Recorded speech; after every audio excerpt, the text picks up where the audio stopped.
Natasha is engaged to Tyler Grant. As Dustin watched the departing vehicle, he couldn't help but narrow his eyes. Clearly, this was a strategic alliance between two prominent families, and Natasha was the sacrificial pawn in this alliance. Born into a prestigious family, she enjoyed wealth and luxury but lost her freedom. At certain moments, she even had to make sacrifices for the sake of their family's interests. Of course, Dustin would never allow such a thing to happen. With that in mind, he took out his phone and dialed a particular number. "Hello, Nelson. Help me investigate someone." "No problem. May I ask who you want me to investigate, Sir Rhys?" Nelson asked. "Tyler Grant." "Tyler Grant." Nelson raised his voice upon hearing Dustin's words. "Sir Rhys, why do you want to investigate him?" "Of course, to deal with him. Do you think I'm inviting him out for a meal?" Dustin replied impatiently. "What?" Nelson froze in place, his voice trembling. "Sir Rhys, please don't scare me like that. I'm easily frightened. I can't handle this. What's the matter? Is Tyler that formidable?" Dustin asked in response. "He's way more than that. Sir Rhys, this person is like the living king of hell. We can't afford to provoke him.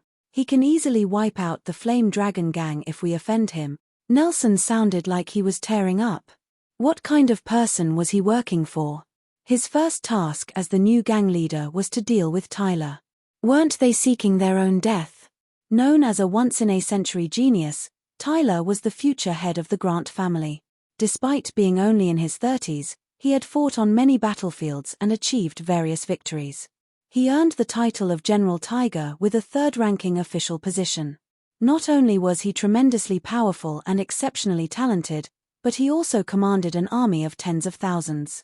Anyone who provoked such a formidable individual would be doomed.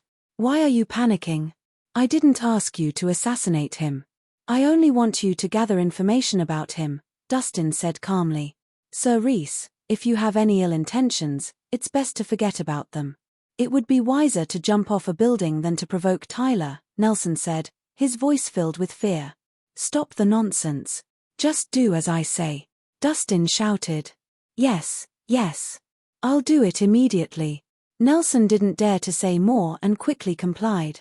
However, deep inside, he silently prayed that Dustin wouldn't act recklessly, or else the Flame Dragon gang would suffer the consequences. Meanwhile, in the Hill family's house, an elderly man with a white beard and eyebrows lay on the bed. His face was pale, and his body was weak. Bloody phlegm filled the copper basin under the bed. A group of Hill family descendants gathered anxiously around the bed. Paul Hill, the patriarch of the Hill family, had 4 sons named Spring, Summer, Autumn, and Winter. Besides that, he had dozens of grandchildren. He had a big family. "Spring, wasn't father doing well yesterday? How did his internal injuries relapse?" Autumn paced back and forth, his expression filled with anxiety. Among the 4 brothers, he was known for his impatience. "Autumn, you know about father's chronic ailment. None of the doctors could cure it." Spring shook his head and sighed. If he had watched out more usually, it wouldn't have been a big problem.